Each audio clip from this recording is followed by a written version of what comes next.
Hi guys! Samahan nyo naman kami mag-grocery sa araw na to. Huy! Sino ka dyan? Wala na talaga kasi kami makain sa bahay. Sabi ko nga sa nakaraang vlog ko may nakuha akong blessings kaya ayan, sinashare ko lang din sa mga family ko. Syempre, minsan ko lang to gawin kaya ayan, sinulit na namin. Sorry nga pala sa quality ng video ko, yung kapatid ko kasi patagong nagvi-video kasi alam ko bawal mag-video dyan sa may grocery store. Yung cup noodles pala hindi sa amin yan, para yan sa tindahan ng nanay ko. Kumuha lang kami ng pasta, Nestle cream, condense, mga condiments. Pang carbonara pasta na nga palang kinuha ko para matry naman namin to. Pag nagluluto kasi kami ng carbonara, yung spaghetti pasta lang talaga yung ginagamit namin. Tapos sabi ko parang gusto ko ng sardinas. Di ko alam bakit crave na crave ako sa sardinas. Namili pa nga ako kung anong masarap na sardinas, tapos napanood ko sa TikTok rose bowl daw yung masarap. Kumuha lang din pala kami nito ng pickles para sa salad at sa mga ulam na nilalagyan namin. Tsaka dun sa tuna mayo na ginagawa ko na palaman. Oo nga pala, grabe, siguro dahil sa sarap ng rose bowl ng sardinas, ang bilis niya maubos. Wala na nga nung mga regular size, puro malalaking size na lang ng rose bowl sardinas yung meron doon. Kaya ayun, isa lang yung kinuha namin kasi baka mamaya hindi masarap. Baka hype lang talaga sa TikTok. Uy! Tapos kumuha lang kami na itong malaking trash bag. Parang alam ko kasi wala na kami neto kaya kumuha na ako. Tapos pili naman ng pangsabon sa plato. Kaso hindi talaga kami bumili niyan, Max Glow talaga yung gusto naming sabon sa plato. Alam niyo, for the video lang talaga yan na kunwari meron akong kinuha. For the kunwari lang talaga yan mga B.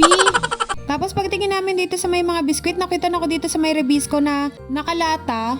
Sabi ko bilhin namin, try namin. Kaso naisip ko baka hindi maubos to sa bahay namin kaya binalik ko na lang din. O diba ang ganda ng transition from biscuit to mga napkin. Tapos dito naman hinahanap ko yung fresh milk na iniinom namin, yung color blue na may color pink.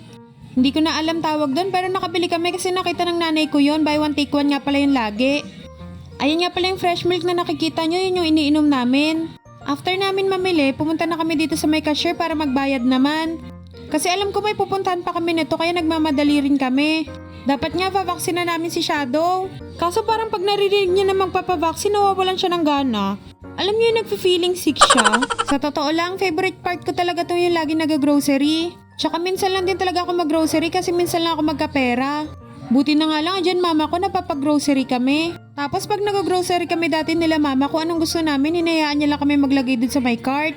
Kaya ayan, tingnan nyo, nanaba talaga kami ng husto. Sa dami nga pala na pinamili namin.